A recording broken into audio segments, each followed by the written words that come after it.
Tomorrow night, I'll deal with your program assignment 2.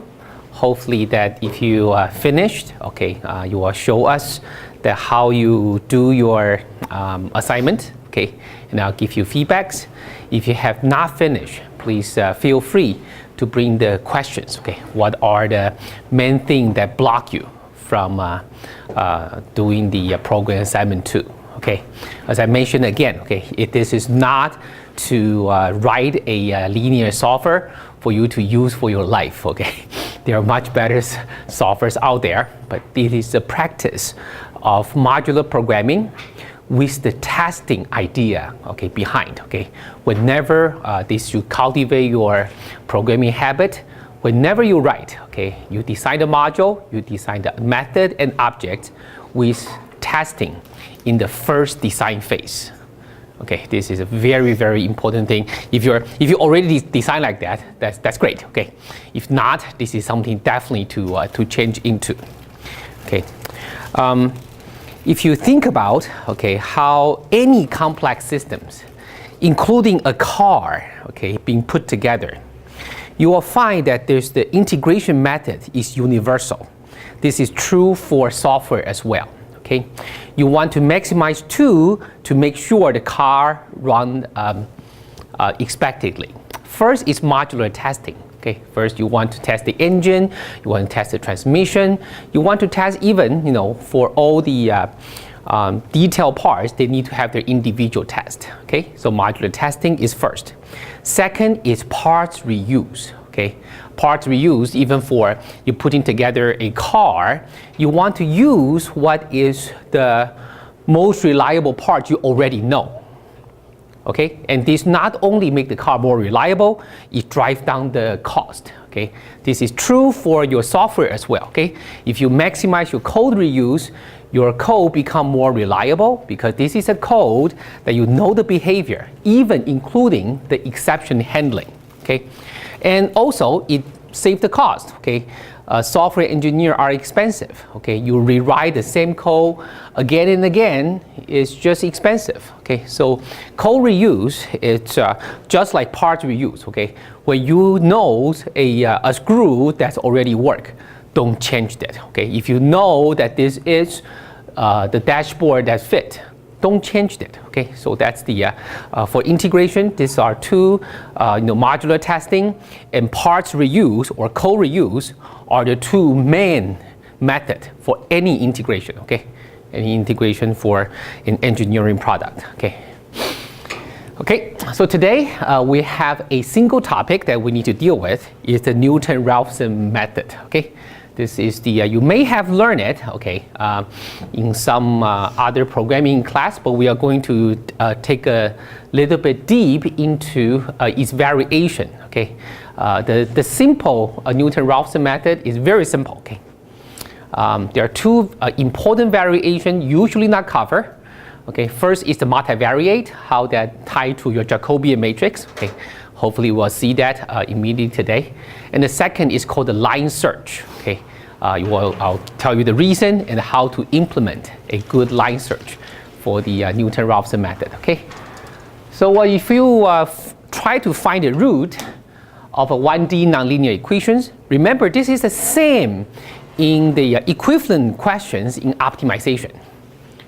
If you have one independent variable, this can be very easily changed to an optimization problem.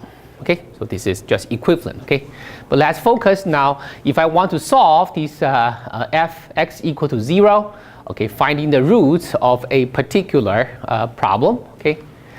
So we would like to, we have learned bisection. We have learned bisections, but we would like to use whether can I make better search. Better search. This idea universally is by using the slope j. So if you have an initial guess, you know its value is present residual value, which is not 0. It's 0, you already find the solutions. And you can evaluate the slope, right? You can evaluate the slope. Usually for most problems, you can either find the slope in a analytical form, if this is out of physical equations, or you can do the local analysis, okay? Doing a differential, okay, numerical differentiation in here and know the slope, okay? So if we assume that when it is close to the solution, this is just linear, okay, this just linear, we can make use of the slope to correct this amount if this is an extrapolation line. So we make a guess that this is my next point, okay? Different from bisections, okay? Bisections, I evaluate fx. I don't evaluate the slope. So, and fx is only used for its sign. We only use the sign to determine what's the next section to search, okay? For the Newton method, we do a little bit more, evaluating the slope and using the slope to make the next guess, okay? Assuming locally, it will be linear, okay? Linearization of this, okay? Okay. So slope-based iterative method, you can prove that this is nothing but based on the Taylor series expansion, so it's order of delta x squared precision, okay? We'll come to that, okay? You have learned that last time the bisection method, okay, how bisection method can give you the answer. We are going to compare the two, how this slope-based Newton method converge, okay? Okay, so the good news is that, okay, if you're close to the solution, then every problem is supposed to be linear, right? Because if your delta x is small, right, this is going to be smaller very fast, right? If you go into any small region of a problem, linearization is usually pretty good. Okay, when that's true, then you can get a convergence, okay? The bad news is when you are not close, okay, then you can overshoot, okay? A problem like this, okay, say this is your evaluations, you use the slope, but this one actually say this is a log x, okay? This go to infinity, right? Minus infinity, right, at close to 0. And you use a slope, you overshoot to a point that even the problem is not defined. Okay, so good news and bad news, okay? So how to use Newton methods so that you can go to a delta x that's sufficiently small so that you don't overshoot, okay? So that you don't overshoot is an important question, okay? Important questions.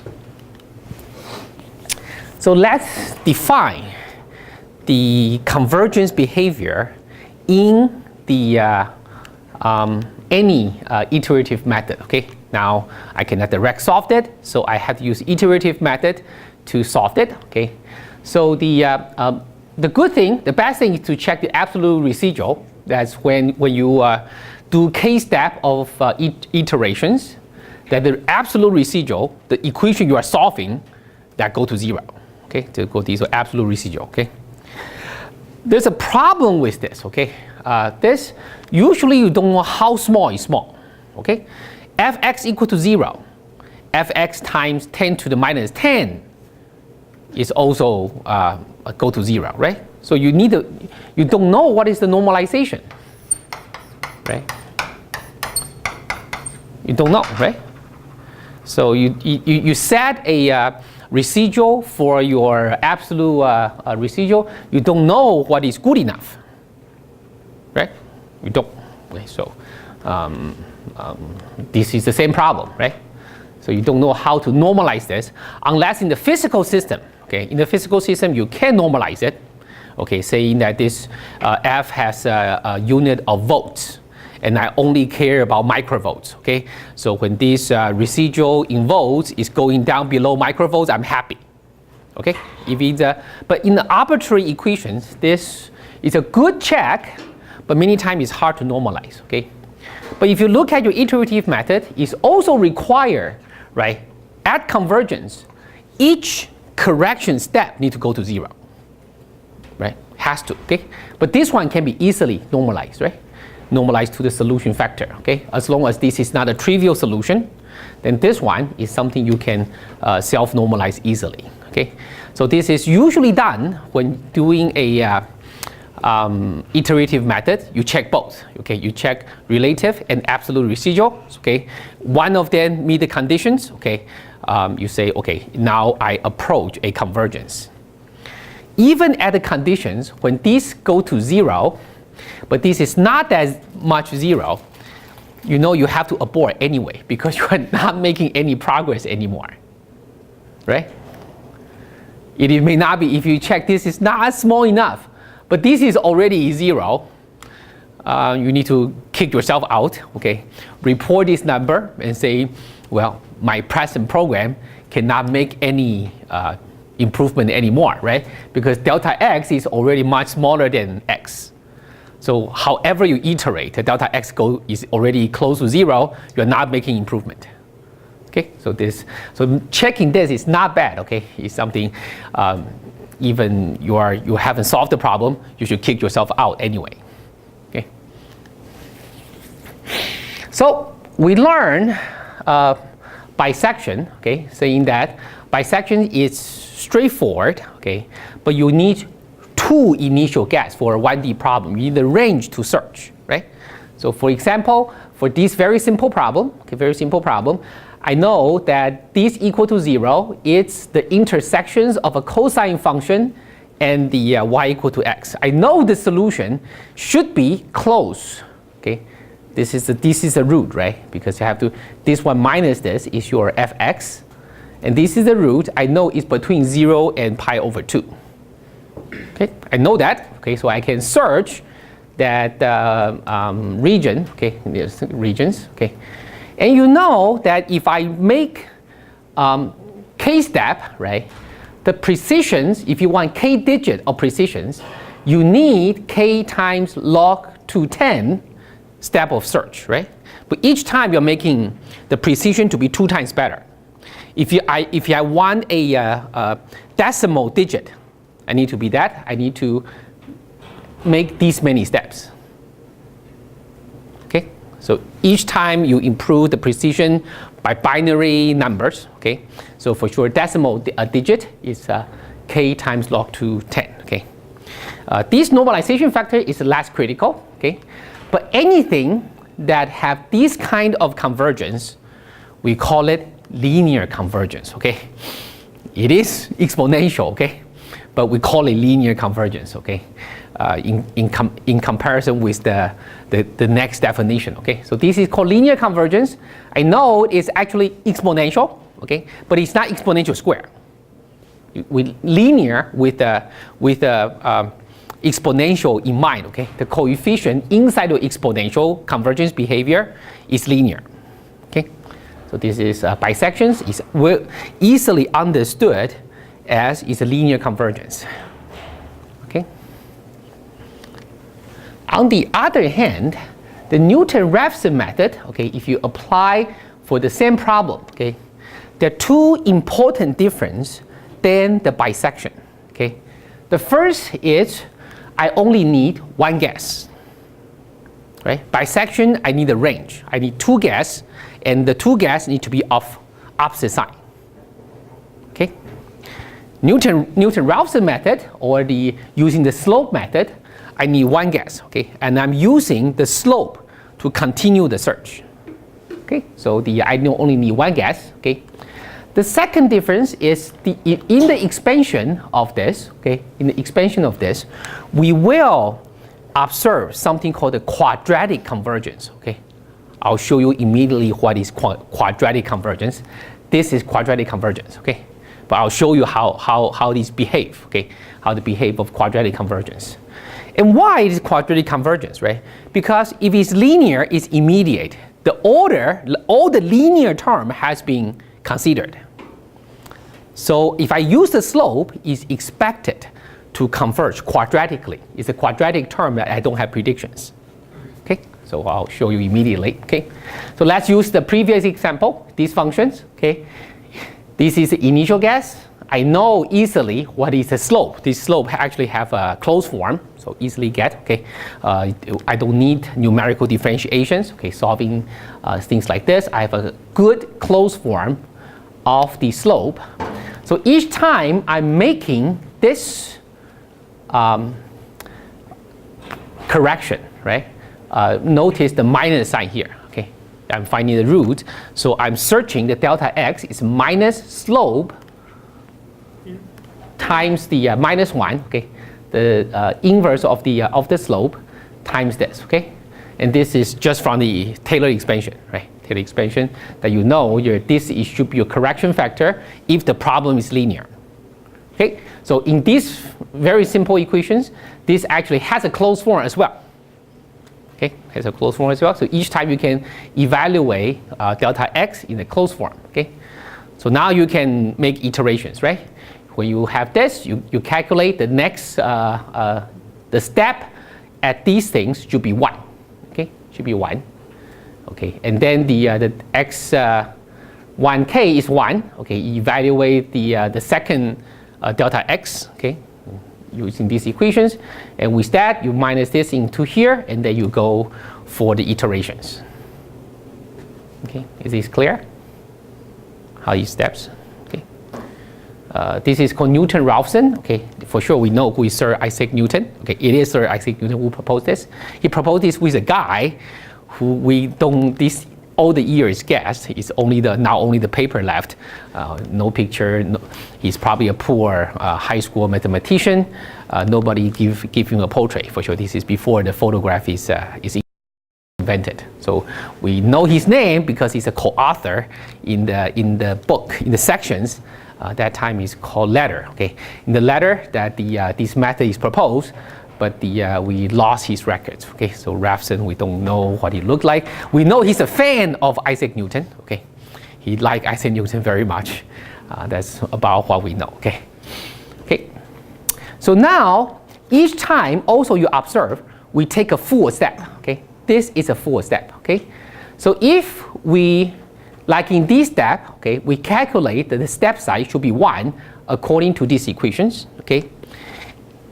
If you want to be a little bit more careful, okay, if you think about the slope method, right? If you think about the slope method, slope tells you the directions of decrease, right? It tells you take the minus of that slope to decrease your objective functions, right? That's what it is, okay? To avoid overshoot is that how large is that step size? When the step size is 1, the advantage is that if the problem is linear, I get convergence in 1 step, right? But 1 step can overshoot, but I know this direction is correct, right? So I can take smaller steps so that it does not overshoot. Okay, that is the idea of line search. Okay, line search is here, right? Say for this example, okay, we can search this one, saying that this is a you use the number. Okay, this is more aggressive, 1, 0.5, 0.25, and 0.125. Okay, usually you search for maybe less than 5 or at most 10 of these binary values. Okay, what is the conservative step size you can take? Okay, remember only 1 gives you the exact answer if the problem is linear. Okay, so this is more like over relaxation. This is under relaxation to be conservative. Okay, you compare with this guy, right? Compare with take the step size. Okay, each time take it not very, take it more conservatively. Compare the penalty of line search is each time the different steps size need evaluations of your objective function, right?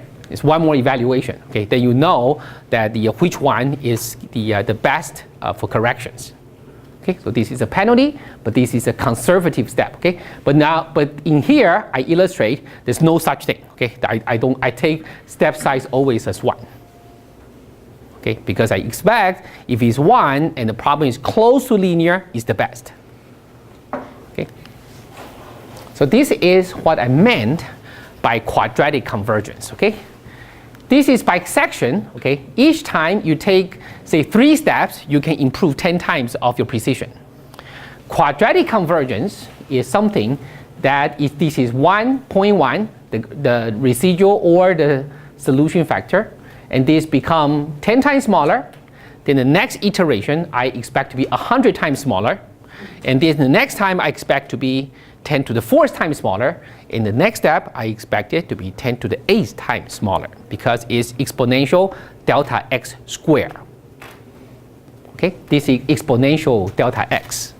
This is exponential delta x squared.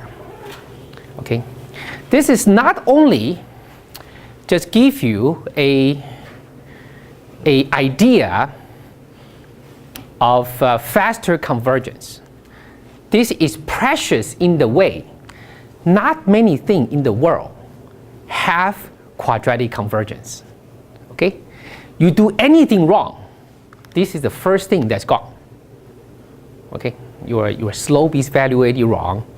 You have a constant factor somewhere you forgot. Okay, your objective function is problematic. Okay, this is the first thing that's gone. Okay, for sure this is not a sufficient condition to tell you how to solve the problem.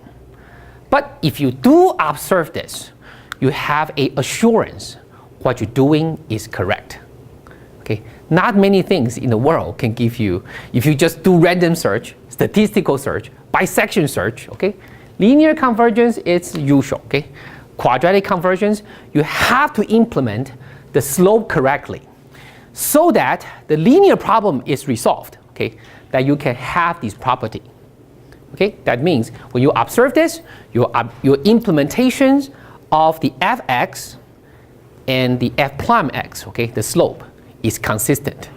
They can be consistently wrong, okay, but at least they are consistent. Okay, so this is not only faster convergence, but it is offer you a way to evaluate, okay, when I'm close to that convergence, what is the convergence behavior to observe whether your implementation is correct. Okay. So let's do a reflection. How many of these outside of the system observations to verify your program we have learned?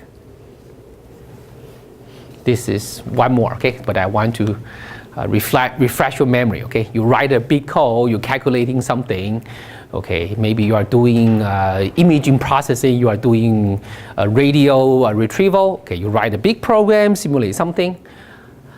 Outside the systems, how do you observe something is correct? Okay, what have you learned? We have teach 3 things for you to learn. Nice. What? Richardson's extrapolation, right? So when I do a local analysis, maybe, sorry, tell me what is Richardson extrapolation? You say it. Go ahead. In your own words. We are checking the error that is introduced by choosing the step size. So if we decrease the step size in half, you would expect a certain value of Richardson is constant. And if we are not getting that value, that means we have probably some error. And if I don't know the error, I don't know the ground truth, right? What your statement is, I have a reasonable way to estimate the error. But how about if I don't know the error, what can I do? Right? Because for me, general problem, I don't know the solution, right? So don't know the true solution, I don't know the error. How can I check in that?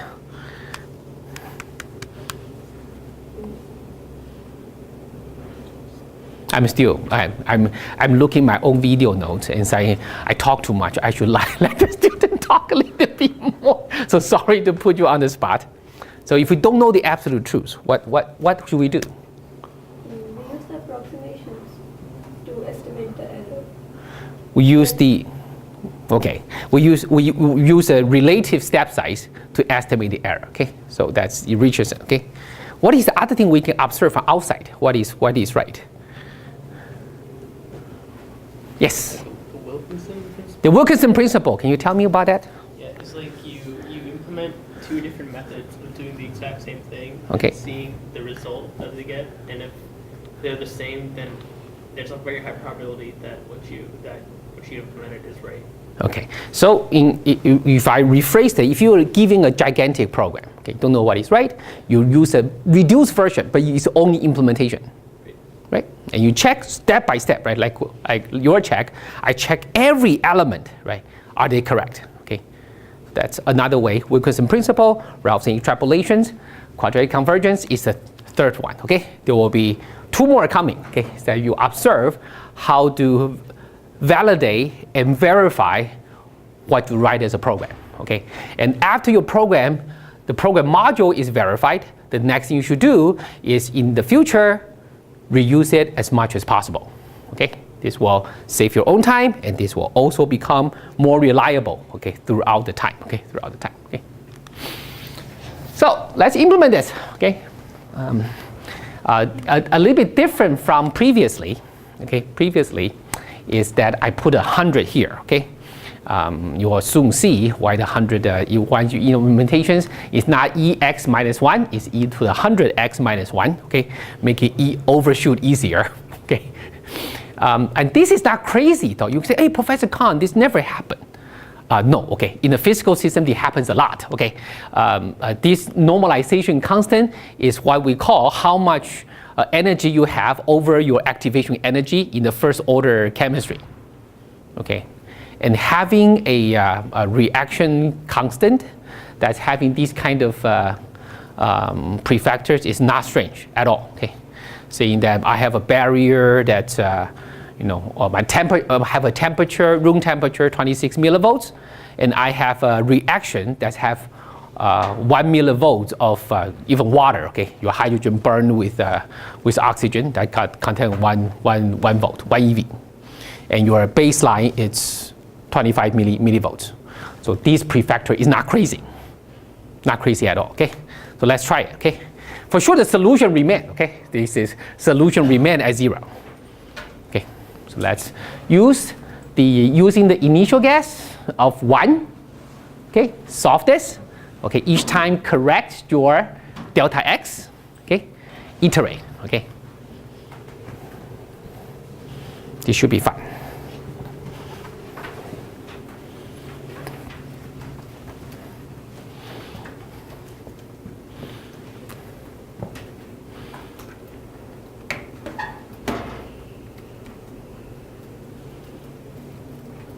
You implement it, you should know how the iterative solver works. Okay, yeah.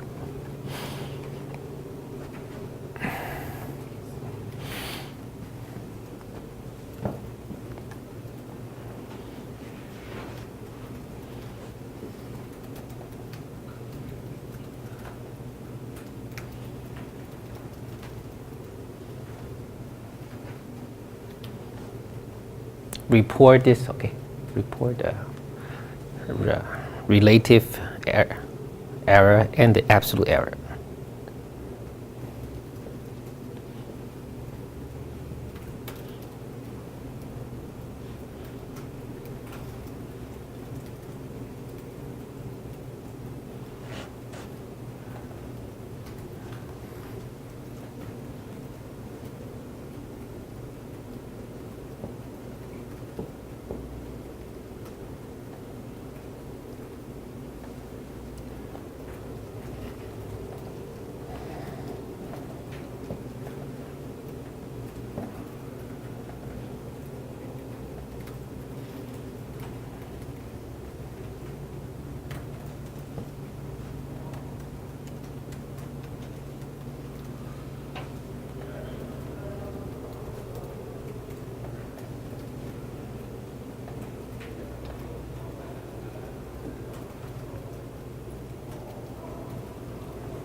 feel free to use the closed form, right? You know the slope, you know this delta x, you can explicitly write it.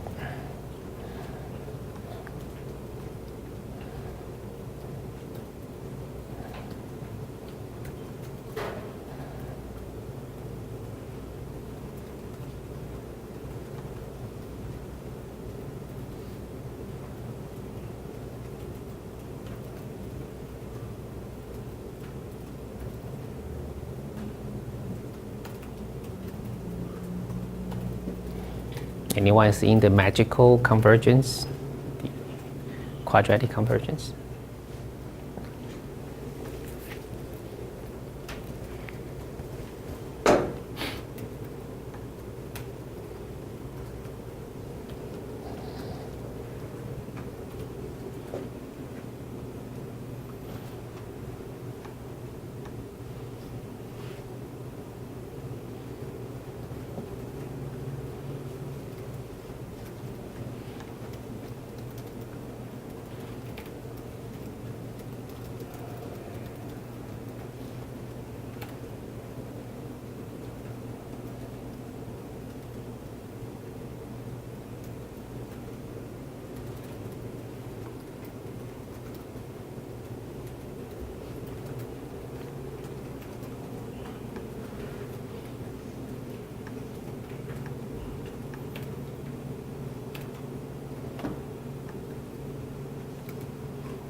How many iterations do you think we'd see conversions?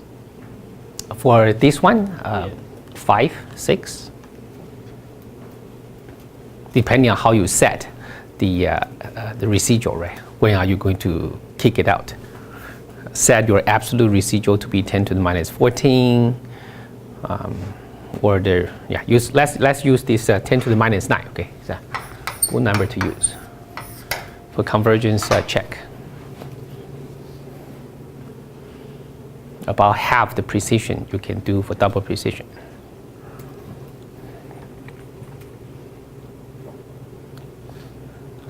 If you are shooting everywhere, that means that there's some problem with your implementation. Okay. The first thing to observe for a pretty close initial guess is whether it has monotonic decrease, right? Okay. Then the second is that whether it will be quadratic convergence.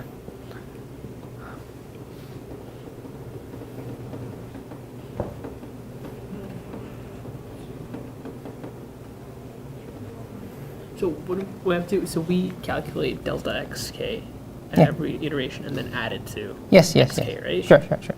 So I'm doing it. So what I'm getting is, I'm certainly decreasing monotonically, but much slower than I think. So I start at 1, and then after like many iterations, I get here. That's delta xk. That's xk. Delta x is the 100. Your x need to be going to the small one when x is below 10 to the minus 3. Is that, have you been x 10 to the minus 3? No, it's Not yeah, yet. 10. Okay. If you want to observe a faster convergence, take out that 100. Okay, take out 100. The problem become a lot easier. Okay. That factor is also tell you what about my next things I want to tell you. Okay. The problem is quadratic convergence happens when the problem is close to linear, right? And if you observe that, okay, when x is 1, it's highly nonlinear, right? So your initial guess is very far away from the linear, okay? But when x is 10 to the minus 3 or 10 to the minus 4, right? Now you have an exponential with a very small exponent. Then it's close to linear. Yeah, Right. But without the 100, it's like almost instant. Almost, right? So that's where show you where how does that quadratic convergence happen, right? Is only when this simple problem, right? When it's close to linear, then you are quadratic, right? If you do not take out the 100, right, then when x is 0.1 or 0.01, it's already pretty linear, right? You will go down immediately. If you have the 100, you have to search initially, right? It's 1, so it's very far away, okay? It's not linear. You gradually, right? You take the f prime of x. This is the secret, right? This is 100 e, right? You take that over. You know that the initial step size is 0.01. That's why initially it's so slow, right? Initially, because the problem is highly nonlinear, you're taking 0.01 correction each time until you are close, right? When the x become very small, like 10 to the minus 3, 10 to the minus 4, then it converges immediately, okay? But if you take out 100 with a better initial guess, you will get it much faster, right? These probably also show you, if you use Python, this should be very fast. You don't have to worry about any of the variable declaration, what math library you need to have, and then you can just code it, and much faster in coding. But if you code in C++, it gives you a better handle of the memory, exactly what variable has been declared, what memory space that you have, and also that you can do a little bit planning about the method. Okay, so that's if you somehow use different language for this simple problem, you will see that Python achieves its purpose, fast prototyping. C or C++ achieve its purpose, better memory control. Okay, yes. Well, when I use in the hundreds there, then Okay. I observe quadratic convergence like after many iterations. Like Only after many iterations, right? yeah. Yeah. That's normal. That's why I try to explain here, right? Yeah, it's like So in the initial search, if you this is at initial search of 1, yeah, it's very far away when it is linear, when you have the 100, right. right? So you are going to make turtle crawl, okay, to find where should I converge. Yeah. But once you are x, the true solution is 0, right? Close to 10 to the minus 3. That exponent, right, e to the, if you are here, right,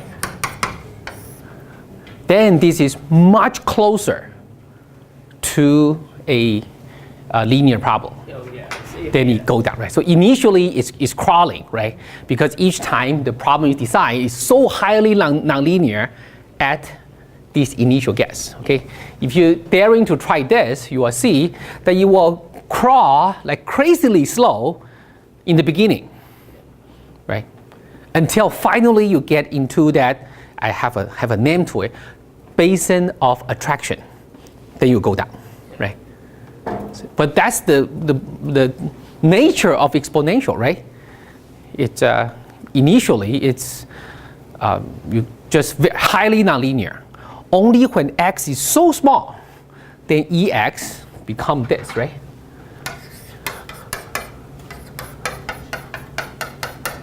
Right? yeah. Only when x become that things on the exponent to be so small, then you enter into the quadratic convergence. So this illustrates how that process to work, okay? If you want to have some nice behavior of your equations, solve the just changing one line, get the fx equal to x minus cosine x. See how fast you can get to the solution. If you implement your code correctly, you should implement fx, x eternal, and dfx, x external. If you implement these two externally, you change the definition of these two, you can solve any nonlinear equation you like. Right? Okay. You can observe that, okay, if you have time. Okay. So that will be. But that quadratic convergence is something that's important, okay, for you to observe. Yes. I just had doubt with this. Like, how do we get this x of 1 and x of 2? Like, what is the better You way? calculate delta x, right? Okay, yeah. Each time you add it to your x, right? I have to add it every Yes. time? Yeah. Okay, so with that value, we compute the next delta x of. The next x, Okay. right? x1 is equals to your x0 plus Plus delta delta x evaluated as 0. Okay. Right. Yeah. Is this correct behavior? I'm not able to understand if this is correct. So delta x, this is x and this is delta x. Okay. So Very slow. around like 77 equals 23. So this is still very slow, right? Yeah. And then after this, it's not converging at all. Like after 100. No. This is already converge. Okay, this is final answer. Right. No, it is. You have to set a residual, right? When you are 10 to the minus 18 correct, you are reaching the precision limit, right? You only have 16, 17 digital precision. You cannot be more accurate than that. Okay, so typically I'm not even, for this simple problem, you can drive down to 10 to the minus 17, okay, because I have 17 digit of precision. But usually that's way too much, okay? So 10 to the minus 9, half of the precision is usually good enough, okay? Or else round off error kicks in. You see the round off error, right? So the quadratic convergence I want to show you is at before, you see how you get here? Yeah, right before the convergence. No, still not here. Down. Going down. Okay, right before. See how? Yeah. Minus 5, minus 7, minus 12, minus 18, right?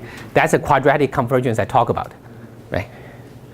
So once you enter into that closed solution, the residual drop down in these kind of steps.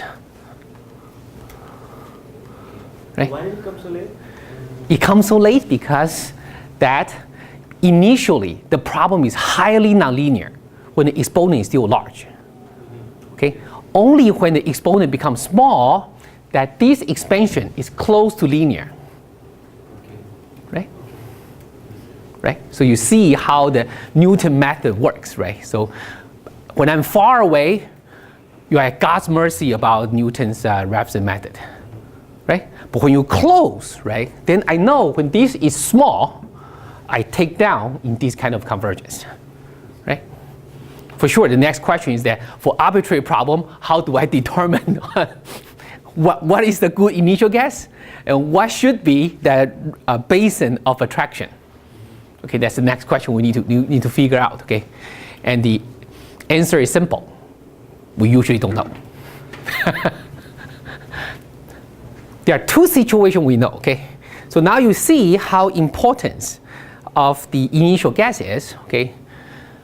The initial guess for arbitrary problem is something we don't know, but for physical problem, okay, you usually start from equilibrium. Equilibrium is a solution usually you know, and then you take small step to perturb it to know what is next step, right? So the next time step, your previous time step serves as a good initial guess for the next time step. Right? That's the time when you will know. Okay? Arbitrary problem, you don't know.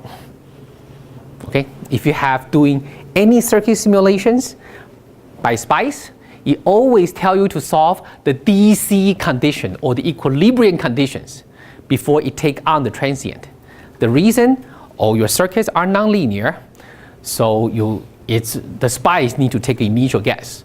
What is a good initial guess? The DC or the equilibrium, which the initial guess is easy. And then the transient, I can run very quickly because each time the previous time step serves as a good initial guess. Yes? Using XKS10 doesn't Yeah. work on C++ because it Overflow, yeah. Yes. becomes not enough.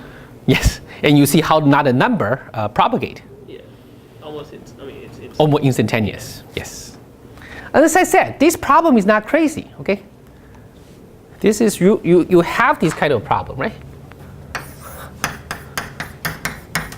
Your first order chemical equations. And the E, that's 100 times of your KT, which is your room temperature is only 25 millivolts. And the E of 1 or 2 volts for reaction energy is not strange at all, right? So this is not a made up problem, but it's not so far away from reality. Okay? Good? Okay. Okay. So the Arjan find another thing. Many times when you implement your Newton method and you go for large calculations, and what you get is not a number. Okay, for physical problem, not strange at all. Okay, not strange. So exception handling, how do I get a better initial guess, and all these things become the next thing. Okay, close to a solution, I know how to converge, how to get my initial guess. Okay, more attention. Okay, later. Okay, and you will still hear a lot of talks given just how to make better initial guess. Okay, it's not for specific problem have specific solutions. Okay, so specific approximations. Okay. Okay, it's easy actually to generalize to the multivariate case. Okay, you rewrite your everything in factor. Okay, your slope just become the Jacobian matrix. Okay, the Jacobian matrix is just taking the residual factor, right? Take the differentiations with respect to each independent variable. That's all that is, right? So it's a slope matrix. Okay, how your residual factors corresponding to every independent variables. Okay, and you can make this kind of iteration. These also show, right, that in Newton method, the computational complexity only grow as n instead of 2 to the n. By section, the search space, right, go up 2 to the n, right? You want to search 2 variable, you have to search quadtree, octree, or whatever, okay? But Newton method is actually, it's just a factor, right? I use the slope, which is Jacobian matrix, okay, and to solve it. Okay, so it's the search space is a lot smaller. Okay, to make this more concrete, let's use a very, very simple example. Okay, 2 factors and 2 independent variables. The Jacobian defined by this. Okay, for these systems is easily this. Okay, this is the Jacobian matrix. Imagine if you have many of the residual function, maybe your circuit simulation have that many nodes, and these are the nodal voltage that it depends on. Okay, it's very, very long, but Jacobian matrix can be well defined, right? Jacobian matrix. And if you take the initial guess, you can compute your delta x just the same way as you before. Now it just becomes vector and the matrix and vectors. Every definition is the same. Okay, you can calculate this and you can iterate on this. Okay, iterate on this. Okay, and this one is purposely designed. My objective functions is quadratic in x1, but linear in x2. Okay, linear in x2. Okay, this is a solution. Okay, so if the quadratic part, the initial guess is right. Second one is wrong. Okay, but you converge at one step, because it is linear to x2. Newton method give you exact solutions when the system is linear. Okay, so this is of no surprise. I didn't create any magic. Okay, so that's if this one is right. Okay, this one is right. X1 is right with nonlinear term, and then this one will converge immediately. Okay, you can calculate, and this is where your delta x will go to 0. Okay, if you continue using this, okay, for sure your fx now, because it's solution, right? So now the delta x next step should be exactly 0. Okay, so if your initial guess is this, okay, so initial guess is this one is wrong. Okay, neither of them is wrong. Okay, you will still get your linear variable correctly the first time. It's just this one will take some iterations. Right? This is something you can generalization of this. Okay, straightforward. What you expect. Okay, when the problem is linear, Newton gives you convergence. Okay. Oh, sorry. What the? Okay. Okay. So this is. I don't have time. So okay. So this is a general problem. Okay. It's called the basin of attraction. Okay, finding the root is equivalent to finding the minimum, right? Find the minimum, so you can go down. Okay, when you are close to inside the basin, the correction will be the linear problem will be taking over. You can get to the minimum or the root very quickly. Okay. These plots also show you the problem because there are places that if you take the slope, it's almost flat, right? It's going to overshoot like crazy, right? So this is something that's Bayesian of attractions. You need to make your solver or the optimizer, right, somehow fall into this region, okay? And consider a problem of 1,000 independent variables. This is not an easy task, right? It's not even intuitive. What should be my Bayesian of attraction? Right? If you have 1,000 independent variables, there's no way you can visualize it. Okay, so we'll talk more about this. Okay, in the next lecture. Okay, hopefully today you see that quadratic convergence have one more thing that we can check. Okay.